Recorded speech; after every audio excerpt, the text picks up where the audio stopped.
కట్టుకుని నల్ల చీర నల్ల రవిక ధరించి శంకు చక్రములతో కూడిన 7 కొండల స్వామి తిరునామమునకు మట్టి ప్రమదలో 7 రంగులతో కూడిన వత్తిని వెలిగించి శశాస్త్రీయంగా స్వామిని పూజించి కమ్మని నువ్వుల చిమ్మిలి నైవేద్యం పెట్టి నీరాజనముతో వ్రతమును పూర్తి చెయ్యాలి. తిరిగి సాయంత్రం వరకు ఉపవాసం ఉండి స్నానము చేసి పసుపు చీర పసుపు రవిక ధరించి వ్రత విధానము సాగించి స్వామికి ఇష్టమైన చక్కెర లడ్డూలను నివేదనము చేసి నీరాజనమునిడి ఒక అతిథిని ఆహ్వానించి భోజనాదులతో సత్కరించి అతిథి భుజించి విడిచిన ఒక మెతుకును అమృతమస్తువని ఆరగించాలి.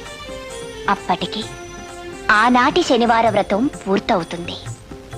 ఈ విధంగా 7 శనివారములు వ్రతమును చేసినచో ఉద్దేశించిన సత్ఫలమును పొందగలరు. అమ్మా జయంతి, 7 కొండల